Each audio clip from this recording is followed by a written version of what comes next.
All right, this is the most famous of the Elements song. I've been teaching for about 47 years, but I've only taught chemistry for about 30. And I've only had 6 people in that 30 years that were willing to memorize that song and sing in front of the classroom. And anyway, that is an option for you this quarter. If you said, I need some bonus points, well, maybe you can sing this song, and here we go.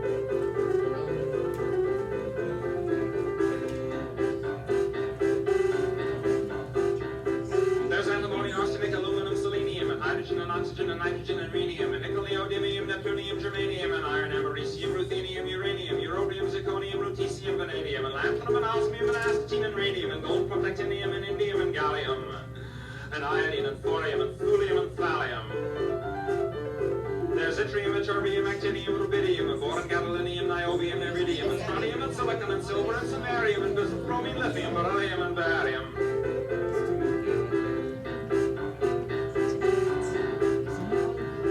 There's holmium, and helium, and hafnium, and erbium, and phosphorus, and francium, and fluorine, and terbium, and manganese, and mercury, molybdenum, magnesium, dysprosium, and scandium, and cerium, and cesium, and lead, praseodymium, and platinum, plutonium, palladium, promethium, potassium, polonium, and tantalum, technetium, titanium, tellurium, and cadmium, and calcium, and chromium, and curium.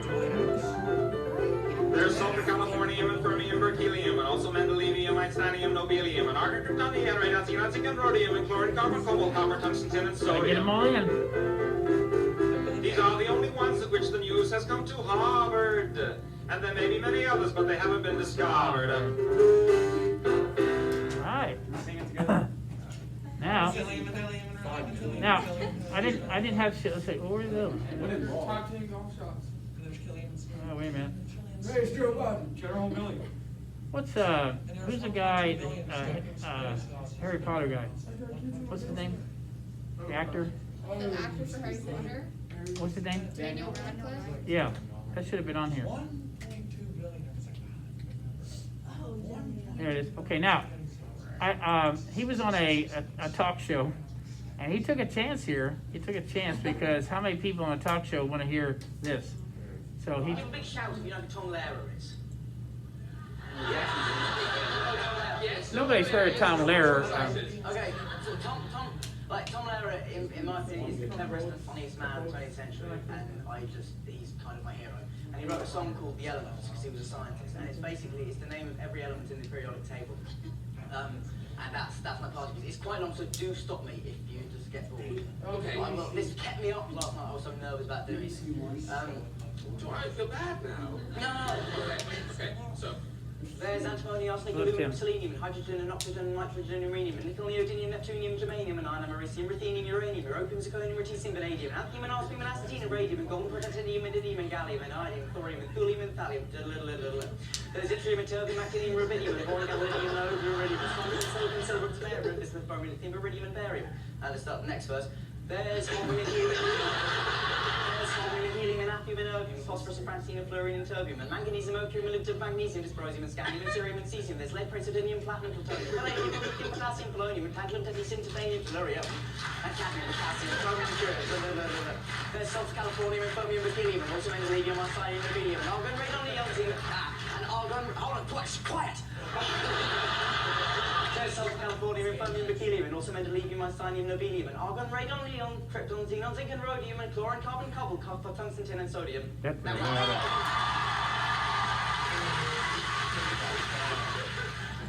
Now, I want to show you one more, and Are you doing that? Oh my. this one. Now, This one is, this is a new one, and actually that only went to 1 to 100. It was the most famous Element song for about 50 or 60 years, and then somebody made a new song which has all 118. And I think this would be a lot harder to memorize, but are you ready? And here we go. presents the elements of the periodic table. But this one's got a little more animated. And helium, then lithium, beryllium, boron, carbon everywhere, nitrogen all through the air, and oxygen so you can breathe, and fluorine for your pretty teeth, neon to light up the sign, sodium for salty times, Magnesium, aluminium, silicon, phosphorus, then sulfur, chlorine, and argon, potassium. you'll grow strong. Scandium, titanium, vanadium, and chromium, and manganese. This is the periodic table. Noble gases stable. Halogens and alkali react aggressively. Each period will see new outer shells where electrons are added, moving to the right. Iron is the 26th, then cobalt, nickel, coins again, copper, zinc, and gallium, germanium, and arsenic, selenium, and rhodium, and krypton helps light up your room, rubidium, and strontium, then yttrium, zirconium, niobium, molybdenum, technetium, ruthenium, rhodium, palladium, silverware, then cadmium and indium, tin cans, antimony, then tellurium, and iodine, and xenon, and then cesium, and barium is 56, and this is where the table splits. Well, lanthanides have just begun. Lanthanum, cerium, and praseodymium.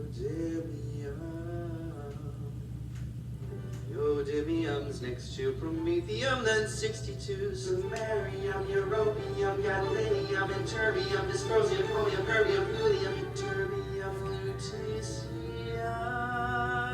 Hafnium, tantalum, tungsten, then we're on to rhenium, osmium, and iridium, platinum, gold to make you rich till you grow old, mercury to tell you when it's really cold, thallium, and lead that is good for your tummy, polonium, astatine would not be yummy, radon, and cesium will last a little time, radium, then actinides and A9.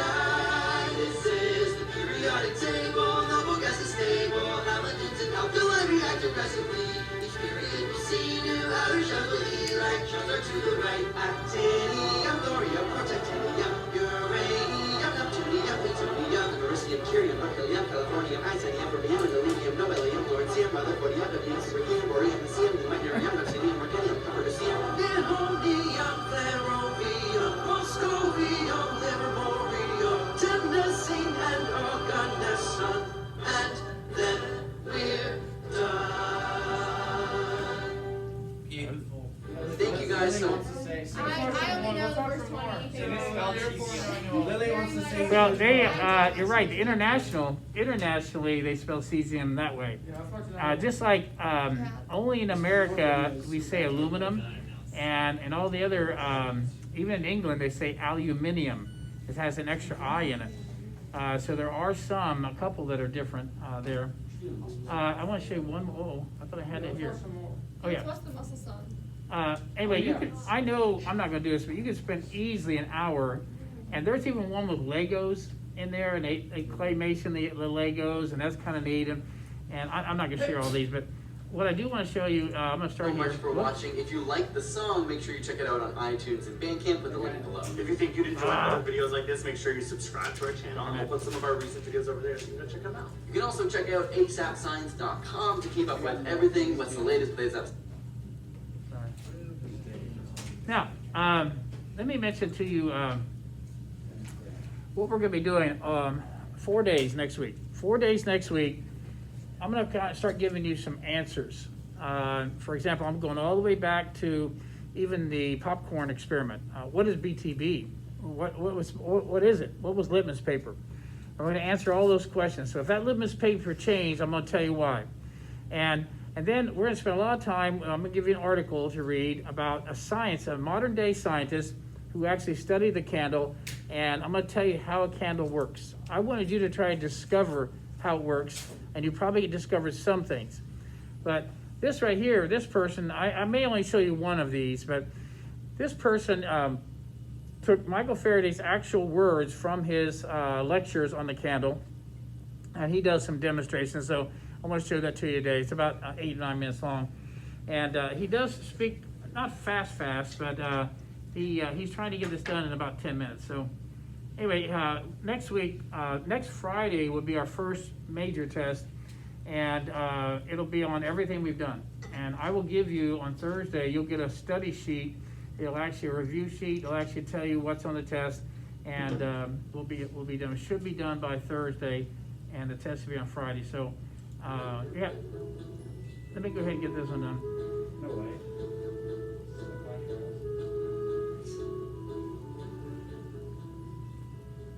I will tell you in 5 lectures the chemical history of a candle. We're going to watch one.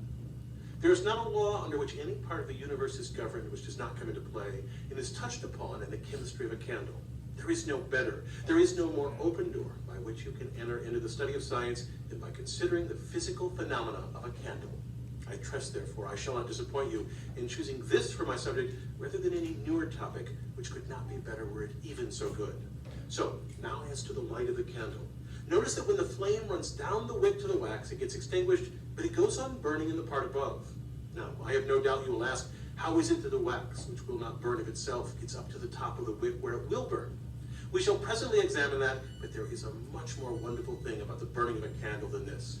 You have here a solid substance, the fuel, with no vessel to contain it. And how is it that this can get up to the place where the flame is? How is it that this solid gets there, it not being a fluid? Or when it's made of fluid, then how is it that it keeps together? This is a wonderful thing about a candle. You see that a beautiful cup is formed. As the air comes to the candle, it moves upwards by the force of current which the heat of the candle produces. And it so cools all the sides of the wax as to keep the edge much cooler than the part within. The part within melts by the flame that runs down the wick as far as it can go before it's extinguished, but the part on the outside does not melt. The same force of gravity which holds worlds together holds this fluid in a horizontal position, and if the cup be not horizontal, of course the fluid will run away in guttering. You see, therefore, that the cup is formed by this beautifully, regularly ascending current of air playing upon all sides, which keeps the exterior of the candle cool. No fuel would serve for a candle which has not the property of giving this cup. These beautiful candles, which are irregular and intermittent in their shape, cannot have that nicely formed edge to the cup, which is the great beauty in a candle. I hope you will now see that the perfection of a process, that is its utility, is the better point of beauty about it. It is not the best looking thing, but the best acting thing, which is the most advantageous to us. These good-looking candles are bad burning ones. There is guttering because of the irregularity of the stream of air and the badness of the cup which is formed thereby. You may see some pretty examples, and I trust you will notice these instances of the action of the ascending current when you have a little gutter running down the side of a candle, making it thicker there than it is elsewhere. As the candle goes on burning, that keeps its place and forms a little pillar sticking up by the side because as it rises above the rest of the fuel or wax, the air gets better around it and it is more cooled and better able to resist the action of the heat at a little distance. Now, the great mistakes and faults with regard to candles, as in many other things, often brings with them instruction which we should not receive if they had not occurred. We come here to be scientists, and I hope you will always remember that whenever a result happens, especially if it be new, you should say, what is the cause? Why does it occur? And you will in the course of time find out the reason. Then there's another point about these candles which will answer a question, that is, as to the way in which the fluid gets out of the cup, up the wick, and into the place of combustion. You see that the flames on these burning wicks do not run down to the wax and melt it all away, but keep to their own right place. They are fenced off from the fluid below and do not encroach on the cup at the sides. I cannot imagine a more beautiful example than the condition of adjustment under which a candle makes one part subserve to the other to the very end of its action. A combustible thing like that, burning away gradually, never being intruded upon by the flame, is a very beautiful sight, especially when you come to learn what a vigorous thing flame is, what power it has of destroying the wax itself when it gets hold of it, and of disturbing its proper form if it comes only too near. But how does the flame get a hold of the fuel? Capillary action conveys the fuel to the part where combustion goes on, and it is deposited there, not in a careless way, but very beautifully in the very midst of the center of action which takes place around it. Now, I'm going to give you two instances of capillary action. It is that kind of action or attraction which makes two things that do not dissolve in each other still hold together. When you wash your hands, you take a towel to wipe off the water. It is by that kind of wetting or that kind of attraction which makes the towel become wet with water that the wick is made wet with the wax. If you throw the towel over the side of the basin, before long it will draw the water out of the basin like the wick draws the wax out of the candle. Let me show you another application of the same principle. You see this hollow glass tube filled with table salt. I'll fill the dish with some alcohol colored with red food color.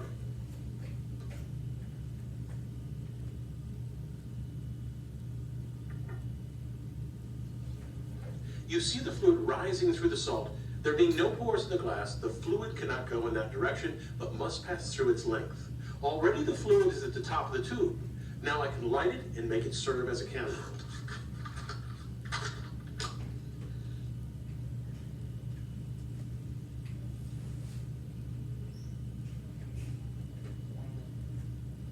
The fluid has risen by the capillary action of the salt, just as it does through the wick in the candle. Now, the only reason why the candle does not burn all down the sides of the wick is that the melted wax extinguishes the flame. You know that a candle, if turned upside down so as to allow the fuel to run upon the wick, will be put out. The reason is that the flame has not had time to make the fuel hot enough to burn as it does above, where it is carried in small quantities into the wick and has all the effect of the heat exercised upon it. There's another condition which you must learn as regards the candle, without which you would not be able fully to understand the science of it, and that is the vaporous condition of the fuel. In order that you may understand that, let me show you a very pretty experiment. If you blow a candle out carefully, you'll see the vapor rise from it. You have, I know, often smelt the vapor of a blown out candle, and a very bad smell it is. But if you blow it out lightly, you'll be able to see pretty well the vapor into which this solid matter is transformed. When I hold a lighted match 2 or 3 inches from the wick, you can observe a train of fire going through the air till it reaches the candle. I'm obliged to be quick and ready, because if I allow the vapor time to cool, it becomes condensed into a liquid or solid, or the stream of combustible matter gets disturbed.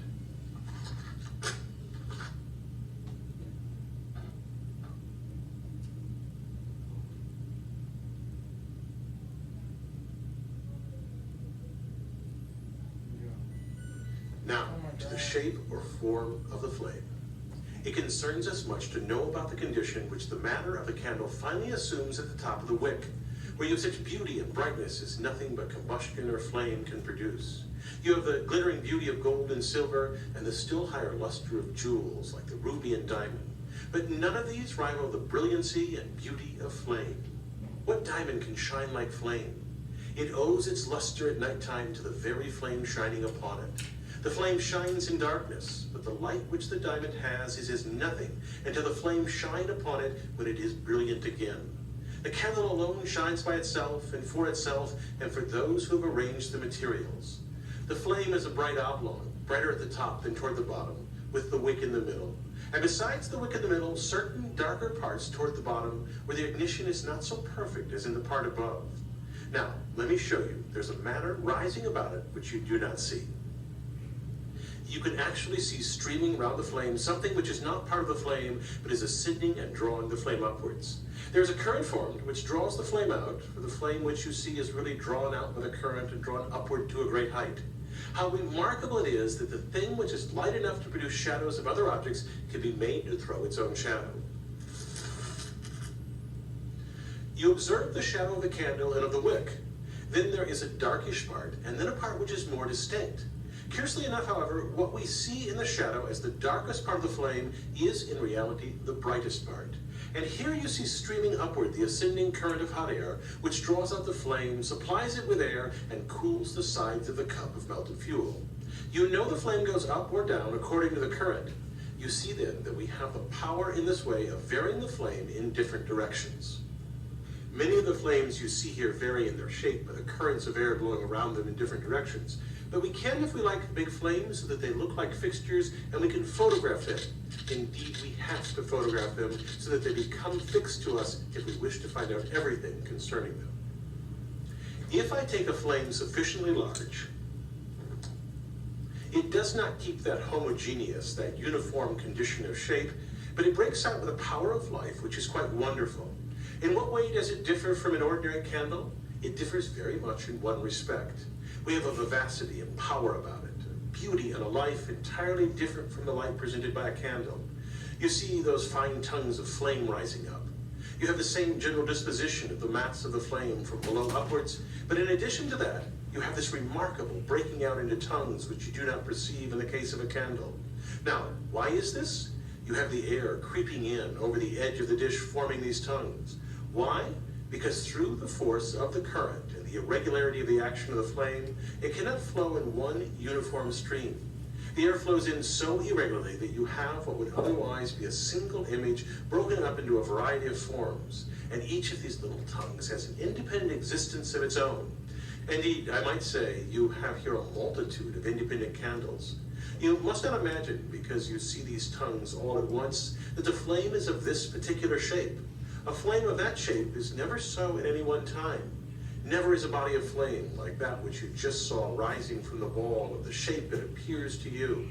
It consists of a multitude of different shapes, succeeding each other so fast that the eye is only able to take cognizance of them all at once. They do not occur all at once. It is only because we see these shapes in such rapid succession that they seem to us to exist all at one time. We have thus far spent our time considering the light of the candle, discussing how the fuel gets to the wick and the form of the flame upon combustion. But we have more questions to ponder. From where does the brightness come? And where does the candle eventually go? And in a larger sense, how do the products of combustion lead us to a discussion of the atmosphere? And what is the relationship between combustion and respiration? I started this lecture by claiming that there is no more open door by which to enter into the study of science than by considering the physical phenomenon of the candle. Over the next 4 lectures, I hope to prove this to you. All right. Anyway, I just want to show you that. I don't have time for another one, but let me see what time it is. Yeah, I don't have time for that. So we have two more minutes. All right, what, of all the things you saw there, was there a song you liked better? The original song? Or that just had a, or you like, okay, did you like the other one, the 118 one? Yeah, I like that. Yeah. Okay, that's a harder one to memorize though. I think that's a lot harder. If you're interested in memorizing that, sometime during the first quarter, it has to be during the first quarter, you let me know. And I remember I think it was 5 people. The last person I know that did it was Marie, I think Marie String did it, maybe? Let me think. Yeah, and then before her, there was a person, her name was Lexi Newsom. Do you guys know Lexi Newsom? Yeah, Lexi. No, Lexi, yeah, Lexi Newsom. And anyway, Wasn't that Anna Newsom? she graduated quite a long time ago, maybe 8 years ago, 10 years ago. She was my auntie. Miss Roberts, Annie Roberts, she said that Lexi Newsom babysitted for her daughter, so she must be in town. But anyway, she's still around here. All right, well, what do you think? Hey, I won't see you tomorrow. I'll be here. We have a work day tomorrow. And we have to go to some meetings, and I have to write a whole bunch of college recommendations. And... All right, on your labs, put them back, whatever table you originally had them, put them back there, and I'll get them from there. All right. Thank you. Yeah,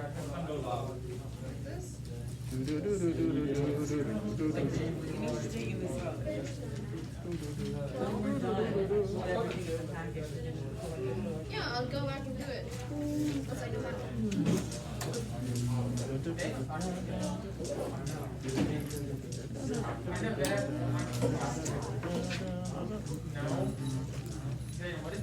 did math?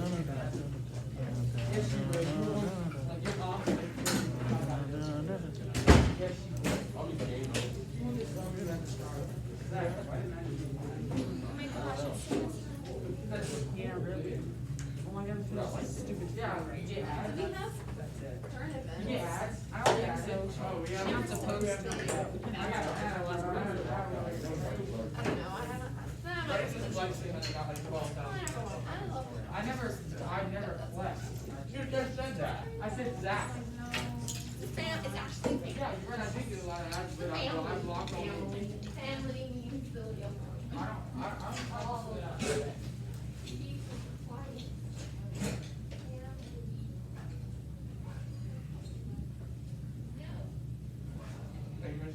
Bye, Tim.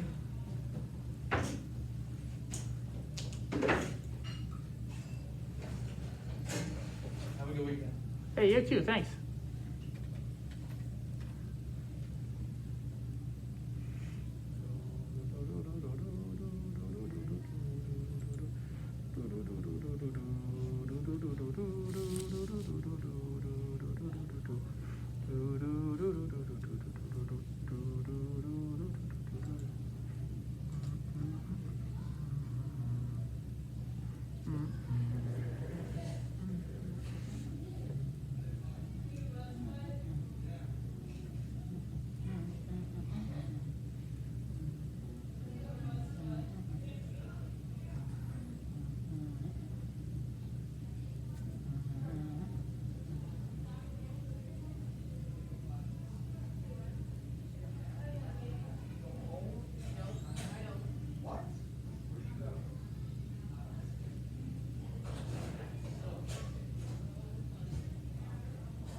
Yes, Alright. yes, it is. Just making sure, because last time it was.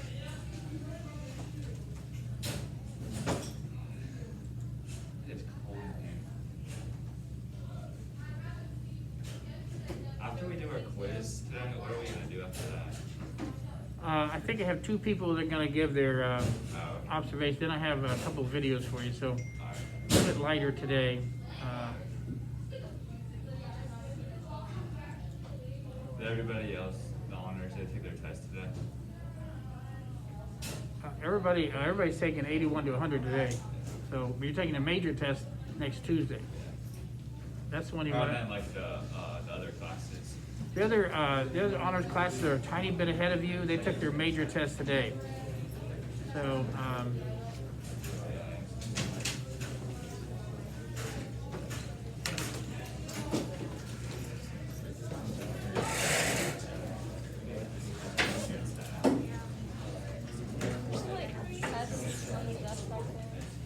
oh, gosh, sorry. Thank you very much. I was supposed to pick those up.